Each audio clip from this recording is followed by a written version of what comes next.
વિદ્યાર્થી મિત્રો, હમણાં જ આપણે જોયું કે ડુ એઝ ડાયરેક્ટેડની અંદર જે એક પેરેગ્રાફ એક્ટિવ પેસિવનો પૂછાતો હોય છે 12 સાયન્સની અંદર, એમાં નેક્સ્ટ આપણે આગળ જોઈએ તો થોડાક આપણે ટેન્સના અહીં નિયમોને જોયા, ત્યાર પછીના ટેન્સના નિયમો આપણે જોશું. તો એ છે સાદો ભવિષ્યકાળ, એટલે કે ધ સિમ્પલ ફ્યુચર ટેન્સ. સાદા ભવિષ્યકાળ એટલે આપણને ખ્યાલ છે કે કોઈ ભવિષ્યની અંદર કોઈ ક્રિયા થવાની હોય તે ઘટના દર્શાવવામાં આવે છે. તો એની અંદર પણ આપણે સૌ પ્રથમ જોઈએ તો હકારની એક્ટિવ વોઇસની વાક્ય રચના. એક્ટિવ વોઇસની અંદર ભવિષ્યકાળની વાક્ય રચના છે સૌ પ્રથમ કર્તા. કર્તા એટલે મિત્રો આઈ, હી, સી, ઇટ, ધે, યુ કોઈ પણ હોઈ શકે અથવા નામ. ત્યાર પછી કર્તા, ત્યાર પછી શેલ વિલ. શેલ વિલ ત્યાર પછી આવે છે મૂળ ક્રિયાપદ, ત્યાર પછી આવશે કર્મ અને છેલ્લે આવશે અન્ય શબ્દ. આ છે હકારની વાક્ય રચના. હકારની વાક્ય રચનાનું આપણે જ્યારે પેસિવ વોઇસની અંદર કન્વર્ટ કરવાનું થાય ત્યારે સૌ પ્રથમ કર્તાનું સ્થાન કોણ લઈ લે છે તો કે કર્મ. ત્યાર પછી શેલ વિલ, ત્યાર પછી ફરજિયાતપણે મૂકવાનું બી. સાદા ભૂતકાળની સાદા ભવિષ્યકાળની અંદર પેસિવ જ્યારે કરવાનું થાય ત્યારે બી છે એ સ્થાન આવે છે અને ત્યાર પછી આવે છે વી થર્ડનું રૂપ. ત્યાર પછી ફરજિયાત બાય, ત્યાર પછી કર્તા અને છેલ્લે અન્ય શબ્દ. આ રીતના છે એ મૂકવાનું. ઉદાહરણ તરીકે આપણે જોઈએ તો કે રાજ will sing a song tonight. આવું એક વાક્ય છે કે રાજ will sing a song tonight. રાજ છે એ આજે રાત્રે ગીત ગાશે. તો એક્ટિવ વોઇસ નું જ્યારે આપણે પેસિવ વોઇસ કન્વર્ટ કરીએ ત્યારે સૌ પ્રથમ છે એ કર્મ લેવું પડશે. તો કર્મ શું છે તો કે અ સોંગ. ત્યાર પછી છે ટુ બી નું રૂપ એટલે કે વિલ. પછી ભવિષ્ય પેસિવ વોઇસ છે એટલે ફરજિયાતપણે ડી મૂકવાનું રહેશે. અને ત્યાર પછી સિંગ નું ભૂતકૃદંતનું રૂપ એટલે થઈ જશે સંગ. બાય કરતા કોણ છે તો કે રાજ, તો રાજનું રાજ. અને ટુ નાઇટ નું રહી જશે ટુ નાઇટ. ઓકે, તો આ મુજબ છે એ વાક્ય આપણને પૂછાય તો તરત આપણે એનું પેસિવમાં કન્વર્ટ કરવાનું રહ્યું, એક્ટિવનું પેસિવ. ત્યાર પછી આપણે આ હકારની વાક્ય રચના જોઈ, ત્યાર પછી આપણે જોશું નકારની વાક્ય રચના. નકારની વાક્ય રચનાની અંદર સૌ પ્રથમ આપણે જોશું કર્તા, ત્યાર પછી શેલ વિલ, ત્યાર પછી નોટ, કારણ કે નકાર વાક્ય રચના છે ને એટલા માટે નોટ હશે. ત્યાર પછી મૂળ ક્રિયાપદ, ત્યાર પછી કર્મ, ત્યાર પછી અન્ય શબ્દ. વિદ્યાર્થી મિત્રો, આ વાક્ય રચના આપણને સ્પોકન ઇંગ્લિશમાં સાવ સાદા વાક્ય બોલવામાં કામ આવે છે. જેમ કે I will watch this film tonight. હું આજે રાત્રે આ ફિલ્મ જોઈશ. ત્યાર પછી ગુજરાતીનું કોઈ પણ વાક્ય એવી રીતના કેવું હોય કે હું છે એ મારું હોમવર્ક છે એ કરીશ. તો I will do my homework. સ સે સુ સા, જે શબ્દની પાછળ સ સે સુ અને શા, આવા જનરલી જ્યારે ગુજરાતીના કોઈ પણ શબ્દ હોય ને ત્યારે આપણે સાદી રીતના ભવિષ્યકાળમાં જોતા હોઈશું કે હું આવીશ, તે આવશે, અમે જશું, ગાશું. એટલે સ સે સુ એવા જેવા શબ્દો છે એ ભવિષ્યકાળની અંદર દર્શાવવામાં આવતા હોય છે. તો એ ખાસ ધ્યાનમાં રાખવું. આપણો માત્ર ને માત્ર ધ્યેય થોડાક તમે ઇંગ્લિશમાં વાક્ય બોલી શકો એટલા માટે પણ આ વાક્ય રચના ખાસ કંઠસ્થ કરવી રહી. ત્યાર પછી એક્ટિવ વોઇસનું જ્યારે પેસિવ વોઇસમાં કન્વર્ટ થાય ત્યારે આપણને ખ્યાલ છે કે કર્તાનું સ્થાન કોણ લઈ લે છે તો કે કર્મ. ત્યાર પછી કર્મ પછી shall will plus not plus be plus V third નું રૂપ પ્લસ બાય અને ત્યાર પછી કર્તા અને છેલ્લે અન્ય શબ્દ. આ મુજબની પેસિવ વોઇસની વાક્ય રચના હોય છે નકારમાં. અને ત્યાર પછી પ્રશ્નાર્થની વાક્ય રચના જોઈએ તો આપણે સાદા ભવિષ્યકાળની અંદર એક્ટિવ વોઇસમાં સૌ પ્રથમ છે એ શેલ વિલ. જનરલી આપણે કંઈ પણ વાક્ય પ્રશ્નાર્થ વાક્ય પૂછવાનો હોય તો આપણે શેલ અથવા વિલ થી પ્રશ્ન પૂછીએ છીએ કે વિલ યુ જોઈન અસ, શું તમે અમારી સાથે જોડાશો? Will you give me this pen, શું તું મને તારી પેન આપીશ? આવા ભવિષ્યકાળની અંદર આપણે સાદા ભવિષ્યકાળની અંદર પ્રશ્ન પૂછતા હોય છે. Will I ask one question, શું હું એક પ્રશ્ન પૂછી શકું છું? આવા કોઈ પણ ગુજરાતીના વાક્યો હોય કે જેમાં આપણે પ્રશ્ન કરી શકીએ છીએ તો શેલ વિલ પ્લસ કર્તા પ્લસ મૂળ ક્રિયાપદ પ્લસ કર્મ પ્લસ અન્ય શબ્દ અને છેલ્લે પ્રશ્નાર્થની નિશાની. એટલે આપણને તરત ખબર પડી જશે કે આ વાક્ય છે એ ભવિષ્યકાળનું છે. તો એનું એક્ટિવનું જ્યારે પેસિવ કરીને વિદ્યાર્થી મિત્રો ત્યારે સૌ પ્રથમ શેલ વિલનું શેલ વિલ, પછી કર્તાનું સ્થાન કોણ લઈ લે છે તો આપણને ખ્યાલ છે કે કર્મ. ત્યાર પછી ફરજિયાતપણે બી, પછી વી થર્ડ, ત્યાર પછી બાય, ત્યાર પછી કર્તા અને છેલ્લે અન્ય શબ્દ અને પ્રશ્નાર્થની નિશાની. આ રીતના છે એ મૂકવાનું હોય છે. ઝડપથી આપણે આના ઉદાહરણો જોઈ લઈએ જેથી કરી અને આપણને આગળ ખ્યાલ આવે. તો જોઈએ કે રામ એક્ટિવ વોઇસની વાક્ય રચનામાં ઉદાહરણ જોઈએ તો કે Ram will not write a letter next week.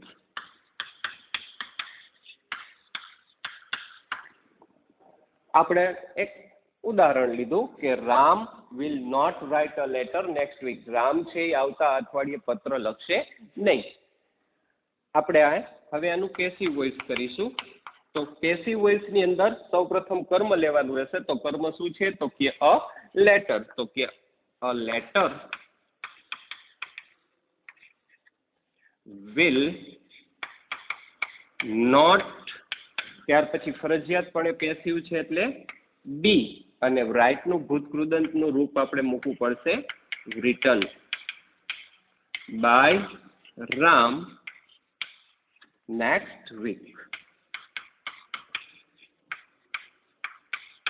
થઈ ગયું. તો આ એક્ટિવ વોઇસનું જ્યારે પેસિવ વોઇસ હોય ત્યારે આપણે ખાસ ધ્યાનમાં લેવાનું રહ્યું. ત્યાર પછી એક અન્ય ઉદાહરણ જોઈએ તો કે ગોપી, પ્રશ્નાર્થ વાક્યનું લઈ લઈએ કે will Gopi drink this tea, શું ગોપી આ ચા પીશે? Will Gopi drink this tea, શું ગોપી આ ચા છે પીશે? તો ક્યારે પેસિવ વોઇસ આપણે એનું કરવાનું હોય ત્યારે ધીસ ટી છે એ કર્મ છે, પણ તે પહેલા આપણે ટુ બી નું રૂપ જે ભવિષ્યકાળનું છે એ લેવું પડશે. એટલે કે will this tea be, drink નું ભૂતકૃદંત નું રૂપ થશે ડ્રંકન બાય ગોપી. તો will this tea be drunken by Gopi, આ એનું ભવિષ્યકાળનું પેસિવ વોઇસ થઈ ગયું છે. તો આ મુજબ આપણે એક્ટિવ વોઇસમાંથી પેસિવ વોઇસ કરવાનું હોય ત્યારે આ ખાસ વાક્ય રચનાને કંઠસ્થ કરવી જ રહી.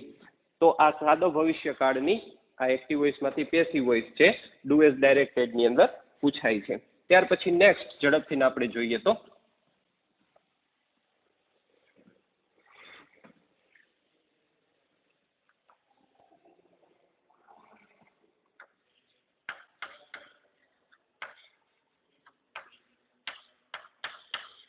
ચાલુ ભૂતકાળ એટલે કે કોઈ ક્રિયા હજી ભૂતકાળની જે કોઈ ક્રિયા છે એ હજી ચાલુ છે એટલે કે ચાલુ ભૂતકાળ.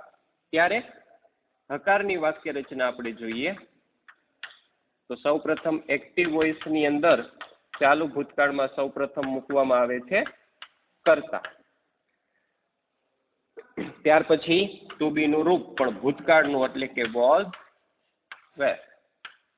ત્યાર પછી ચાલુ કાળ છે એટલા માટે આઈએનજી વાળું ક્રિયાપદ.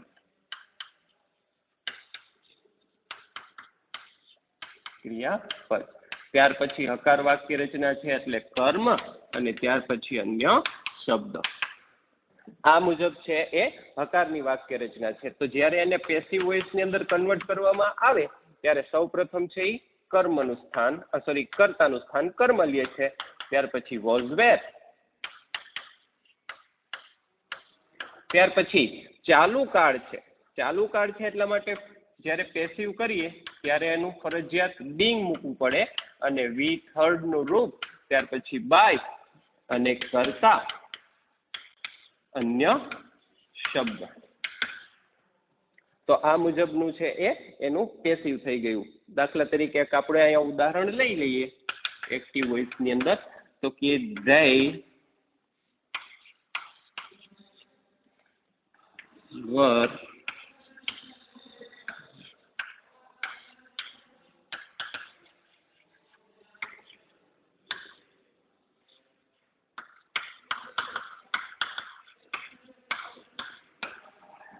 તેઓ ચિત્રો દોરી રહ્યા હતા.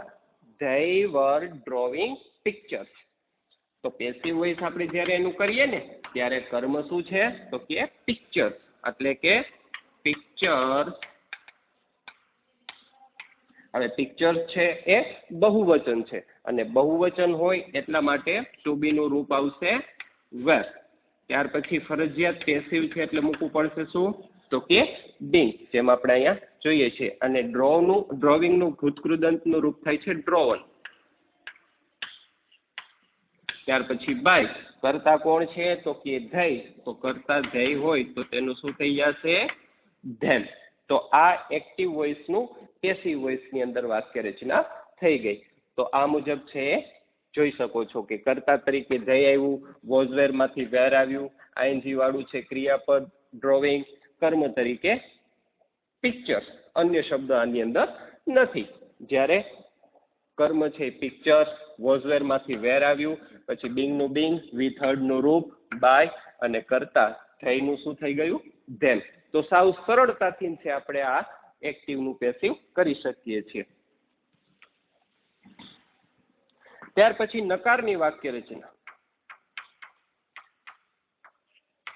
તો નકારની વાક્ય રચનાની અંદર સૌ પ્રથમ શું આવશે તો કે કર્તા, ત્યાર પછી વોઝ વેર, ત્યાર પછી નોટ, ત્યાર પછી આઈએનજી વાળું ક્રિયાપદ કોઈ પણ,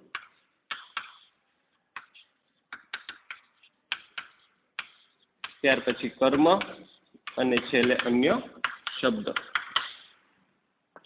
પેસિવ વોઇસની અંદર સૌપ્રથમ કર્મ, ત્યાર પછી વોઝ વેર, ત્યાર પછી નોટ, ત્યાર પછી બીંગ કારણ કે ભવિષ્યકાળ છે એનું પેસિવ વોઇસ છે, ચાલુ ભૂતકાળ છે એનું passive voice being plus V third, ત્યાર પછી બાય ફરજિયાત પડે અને કર્તા અને છેલ્લે અન્ય શબ્દ. બરાબર, આ એની પેસિવ વોઇસની વાક્ય રચના છે. હમણાં આના ઉદાહરણો આપણે અંતમાં લખીશું જેથી કરીને તમને વધારે ખ્યાલ આવે. ત્યાર પછી છેલ્લે પ્રશ્નાર્થની વાક્ય રચના. પ્રશ્નાર્થની વાક્ય રચનાની અંદર આપણે જોશું તો સૌપ્રથમ એક્ટિવ વોઇસની અંદર સૌપ્રથમ વોઝ વેર પ્લસ કર્તા પ્લસ આઈએનજી વાળું ક્રિયાપદ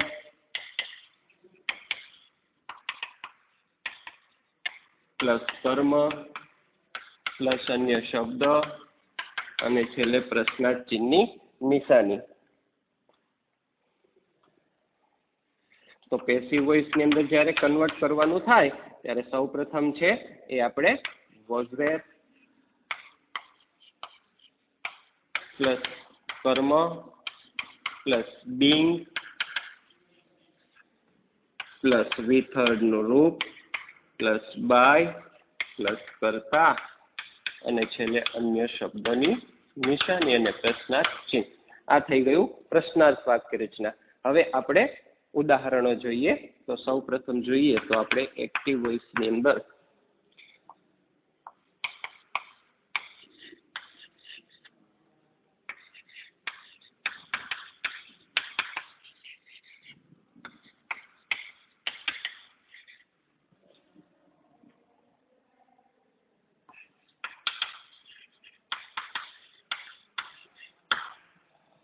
હવે he was watching serial right now. તેઓ છે એ અત્યારે ટીવી જોઈ રહ્યા હતા. એટલે કે ક્રિયાપદ ક્રિયા છે ભૂતકાળની અંદર ચાલુ છે, પરંતુ હજી પણ ચાલુ છે કે he was watching serial right now. તો જ્યારે એનું પેસિવ વોઇસ કરીએ ને તો સિરિયલ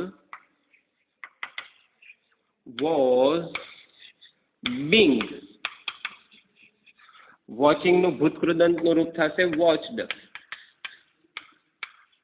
બાય હી છે તો હિમ રાઇટ નાઉ. તરત જ આપણને વાક્ય રચના ખ્યાલ હશે એટલે આપણે કોઈ પણ સેન્ટેન્સ, અસંખ્ય સેન્ટેન્સ છે બનાવી શકીશું. પણ આપણને ખ્યાલ હોવો જોઈએ. વિદ્યાર્થી મિત્રો, તમારે જે રીતના ભણવાની અંદર ખાસ કરીને અમુક વસ્તુ છે એ મગજની અંદર પાકી કરવાની હોય છે, યાદ રાખવાની હોય છે. તો એ આ જ છે કે જે નિયમો તમને યાદ હશે એટલે સાવ સરળતાથી તમે કોઈ પણ વાક્ય બનાવી શકશો. ત્યાર પછી આપણે બીજું કોઈ પણ સેન્ટેન્સ લઈ લઈએ તો કે Gopal was not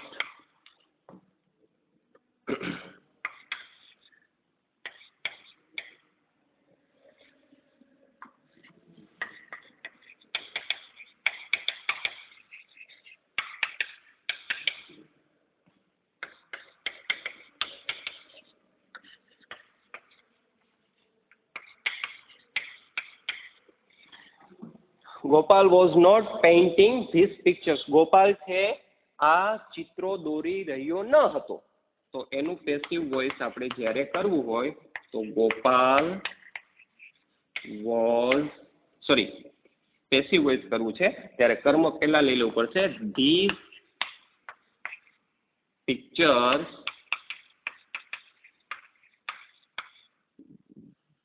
were not being painted by Gopal. These pictures were not being painted by Gopal. એટલે આ ચિત્રો છે ગોપાલ વડે દોરાઈ રહ્યા ન હતા. ત્યાર પછી અંતમાં આપણે એક્ટિવ વોઇસનું વાક્ય લઈ લઈએ તો were they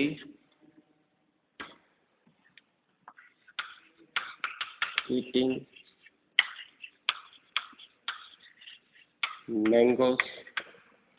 કે શું તેઓ કેરીઓ ખાઈ રહ્યા હતા. તો પેસિવ વોઇસ જ્યારે આપણે કરીએ તો સૌપ્રથમ છે એ આપણે કર્મ મુજબ છે એ ટુ બી નું રૂપ મૂકવું પડશે. કર્મ છે એ બહુવચન છે એટલે અહીંયા વેર મૂકવામાં આવશે કે વર mangoes being eaten by them. તો આ રીતના આપણે જોઈ શકીએ છીએ કે વાક્ય રચના જ્યારે કર્તાની હોય ત્યારે પેસિવ વોઇસની અંદર કર્મમાં કેવી રીતના ફેરફાર થઈ જાય છે. આ એકો એક વાક્ય રચના આપણે ધ્યાનથી જોશું તો એને જ રિલેટેડ અહીંયા ઉદાહરણો આપણને જોવા મળશે. તો આની અંદરથી જ ડુ એઝ ડાયરેક્ટેડની અંદર છે એ પૂછાઈ શકતા હોય છે અને સાવ સરળતાથી તમે લોકો એને લખી શકો છો. ત્યાર પછી નેક્સ્ટ આપણે જોઈએ ઝડપથી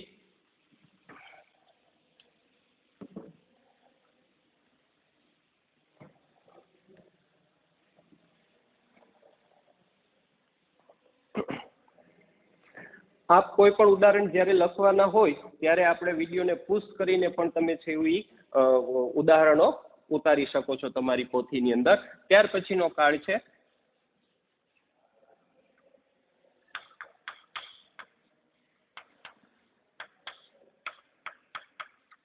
પૂર્ણ વર્તમાન કાળ, જેની ઓળખ દર્શક નિશાની છે સિન્સ, ફોર, એ બંને ખાસ વધારે ઉપયોગ કરવામાં આવે છે કે કોઈ ક્રિયા જ્યારે હાલમાં જ વર્તમાન કાળ, પૂર્ણ વર્તમાન કાળ કે જે પૂરી થઈ હોય હાલની અંદર જ, ત્યારે પૂર્ણ વર્તમાન કાળનું વાક્ય બને છે. તો એમાં પણ આપણે ઝડપથી હકારની વાક્ય રચના જોઈએ તો એક્ટિવ વોઇસની અંદર સૌ પ્રથમ જોઈએ તો આવશે કર્તા, ત્યાર પછી હેવ હેઝ, એમાં એના રૂપો છે ટુ બીના.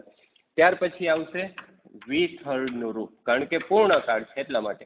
ત્યાર પછી કર્મ અને ત્યાર પછી અન્ય શબ્દ.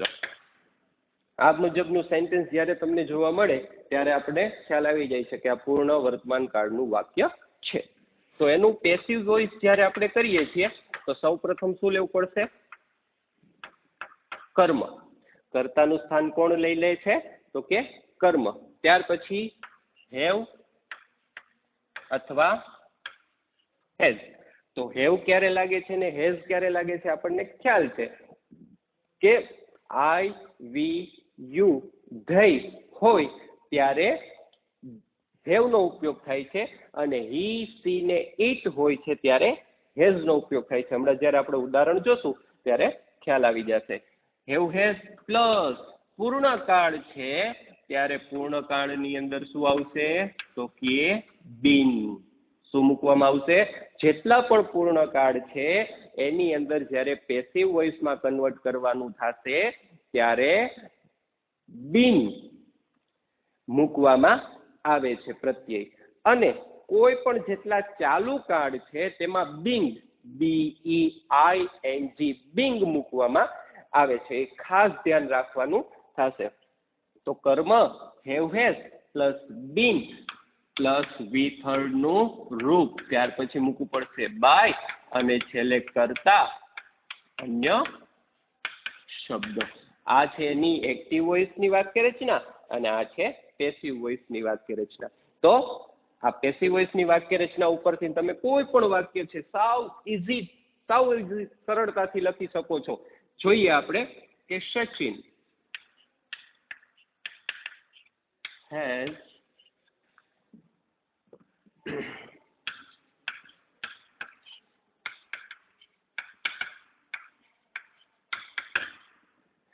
Sachin has sold this bat. સચિને આ છે બેટ વેચી નાખ્યું. બરાબર. તો પેસિવ વોઇસ ની અંદર this bat has, કારણ કે this bat છે એ it ની અંદર આવે છે એટલા માટે this bat has been sold by Sachin. આવી રીતના એક્ટિવનું પેસિવ થઈ જશે પૂર્ણ વર્તમાન કાળની અંદર. તો આપણે હવે આગળ એના નકારના અને પ્રશ્નાર્થના છે એ વાક્યો લખવાના છે. તો જોશું આપણે નકાર વાક્ય રચના. નકાર વાક્ય રચનાની એક્ટિવ વોઇસ એટલે કે કર્તરી વાક્ય. જો વિદ્યાર્થી મિત્રો એક કોન્સેપ્ટ જો આપણને ખ્યાલ હોય ને તો આપણે કોઈ પણ વાક્યના સાવ સરળતાથી પેસિવ વોઇસ કરી શકીએ છીએ. જેમ કે કર્તરી વાક્યનું સ્થાન છે કર્મ લઈ લઈએ છીએ અને કર્મણી વાક્યનું સ્થાન છે કર્તા લઈ લઈએ છીએ. એવી રીતના અને કાળ મુજબ છે ટુ બીના ક્રિયાપદો ફેરફાર કરવાના હોય છે. એટલે સાવ સરળતાથી તમે આ વાક્યોને સાવ સરળતાથી ફેરવી શકો છો. એક્ટિવ વોઇસ નકાર વાક્યની અંદર સૌ પ્રથમ જોશું તો શું આવશે? કર્તા.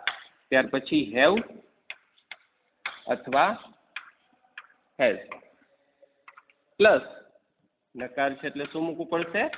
નોટ પ્લસ વી થર્ડ નું રૂપ, ત્યાર પછી કર્મ અન્ય શબ્દ. તો આ મુજબ છે એની હકાર વાક્ય રચના છે. તો પેસિવ વોઇસ નું જ્યારે કન્વર્ટ કરીએ ને ત્યારે સૌ પ્રથમ શું આવશે? કર્મ.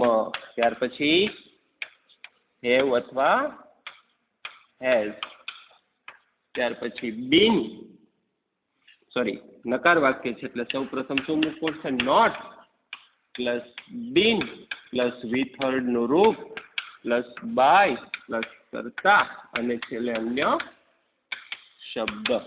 આ ખાસ છે યાદ રાખવાનું. ત્યાર પછી પ્રશ્નાર્થની વાક્ય રચના આપણે જોઈ લઈએ તો એક્ટિવ વોઇસ ની અંદર સૌ પ્રથમ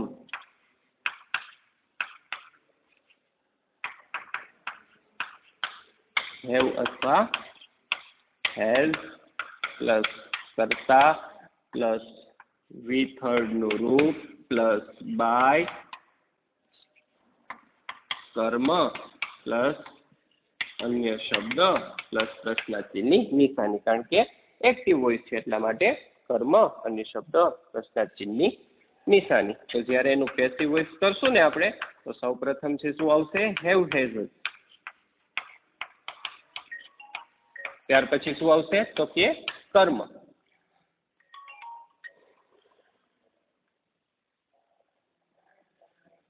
કર્મ. ત્યાર મુજબ શું આવશે? તો કે બીન. ત્યાર પછી વિથર્ડ નું રૂપ પ્લસ બાય પ્લસ કરતા પ્લસ અન્ય શબ્દો અને છેલ્લે પ્રશ્નાર્થની નિશાની. આ રીતના જ્યારે આપણે એક્ટિવ વોઇસ નું પેસિવ વોઇસ કરીએ ત્યારે વાક્ય રચના હોય છે. હવે એક એક આપણે ઉદાહરણો જોઈએ તો સૌ પ્રથમ જોઈએ તો કે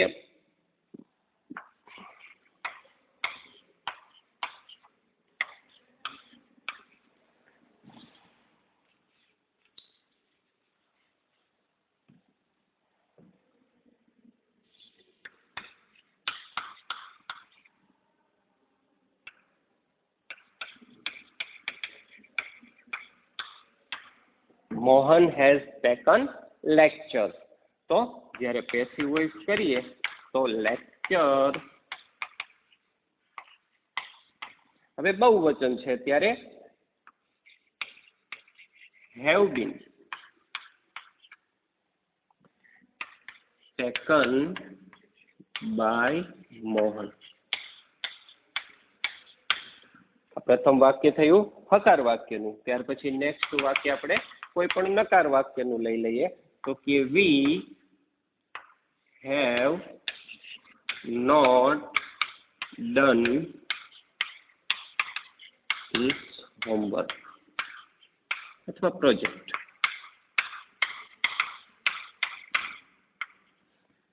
કે we have not done this project, અમે આ પ્રોજેક્ટ પૂર્ણ કરેલ નથી. તો ધીસ પ્રોજેક્ટ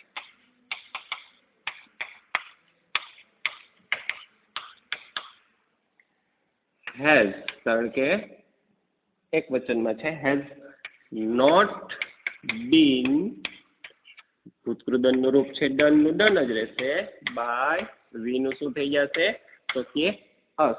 કારણ કે હમણાં જ આપણે જોયેલું હતું કે કરતા જ્યારે આઈ હોય તો કર્મ થઈ જશે બાય મી, કરતા વી હોય તો કર્મ થઈ જશે બાય અસ. તો અહીંયા જ્યારે વી છે તો એનું શું થઈ ગયું? અસ. પેસિવ વોઇસમાં પ્રશ્નાર્થ વાક્યની એક્ટિવ વોઇસની વાક્ય રચના આપણે લખી નાખીએ કે હેવ યુ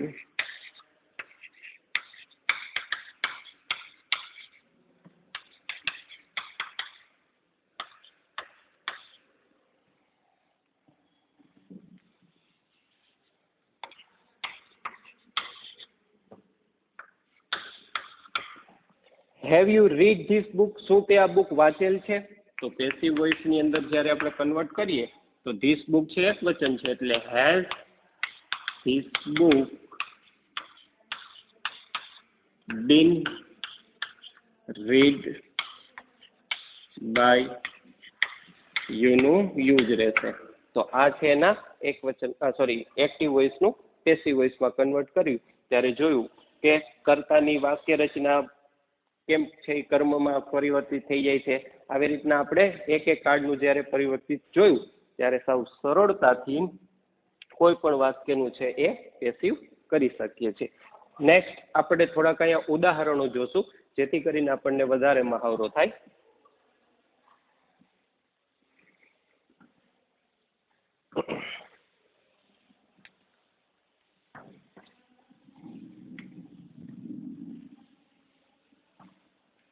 તે પહેલા એક ઝડપથી વાક્ય રચના કાર્ડની પૂરી કરી નાખીએ છીએ.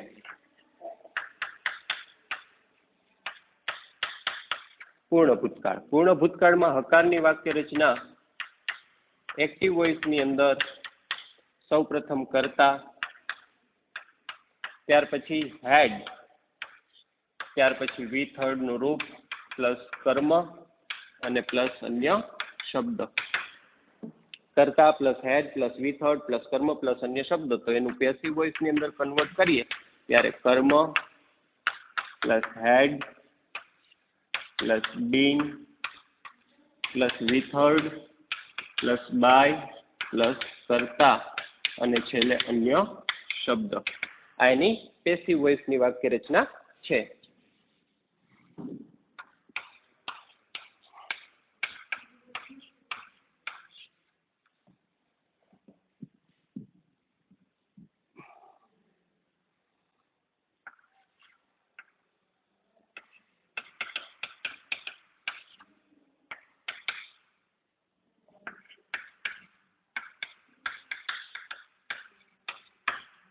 રોનક had written those letters.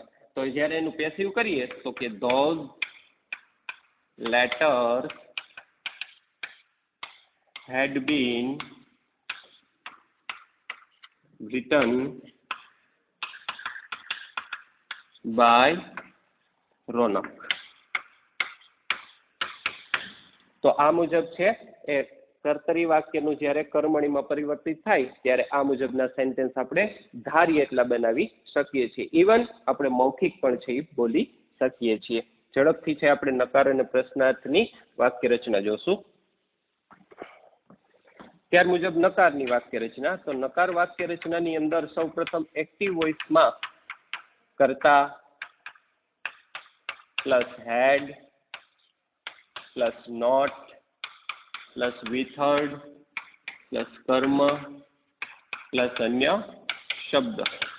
આ છે એ નકારની વાક્ય રચના. પણ કર્તરી એવી મીન એક્ટિવ વોઇસ એટલે કે કર્તરી વાક્ય જ્યારે એનું પેસિવ વોઇસમાં કન્વર્ટ કરીએ ત્યારે સૌ પ્રથમ કર્તાનું સ્થાન કોણ લે છે તો કે કર્મ.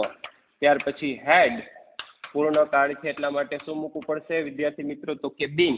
ત્યાર પછી વી થર્ડ નું રૂપ, પછી બાય,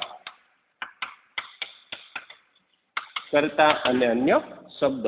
આ મુજબની થઈ જશે. અને ઝડપથી જ પ્રશ્નાર્થની વાક્ય રચના જોઈએ તો કે એક્ટિવ વોઇસમાં સૌ પ્રથમ હેડ પ્લસ કરતા પ્લસ વી થર્ડ નું રૂપ પ્લસ કર્મ પ્લસ અન્ય શબ્દ અને છેલ્લે પ્રશ્નાર્થ ચિહ્નની નિશાની. અને એનું જ્યારે પેસિવ વોઇસમાં કન્વર્ટ કરીએ ત્યારે હેડ પ્લસ કર્મ plus being plus V third plus by plus કરતા પ્લસ અન્ય શબ્દ અને છેલ્લે પ્રશ્નાર્થ ચિહ્નની નિશાની. આ મુજબ છે વાક્ય રચના જોશું તો આપણને ખ્યાલ આવી જશે કે કોઈ પણ વાક્ય સાવ સરળતાથી બની શકે છે. કે જેમ કે બનાવીએ તો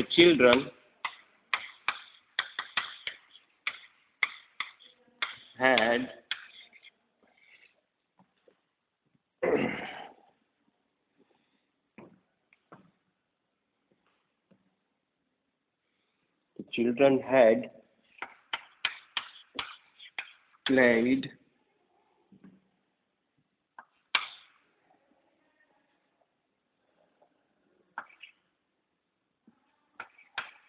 football.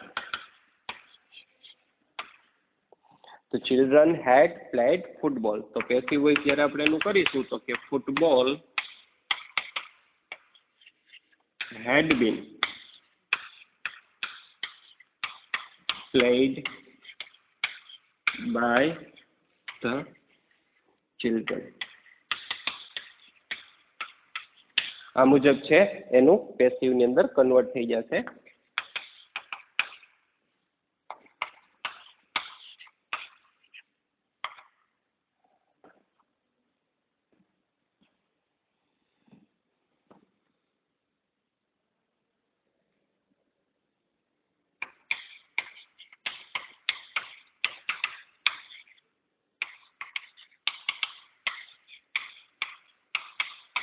શું આ કાર્ય મેં પૂરું કરેલ છે? હેડ આઈ completed this work?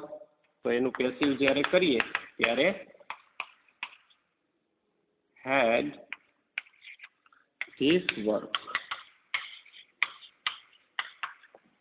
been completed by me? કારણ કે કરતા જ્યારે આઈ હોય તો કર્મ શું થઈ જશે? મી. તો આ મુજબનો આપણે અત્યારે જેટલા ભી કાર્ડ છે એના એક્ટિવ વોઇસની વાક્ય રચનાની, પેસિવ વોઇસની વાક્ય રચના આપણે જોઈ.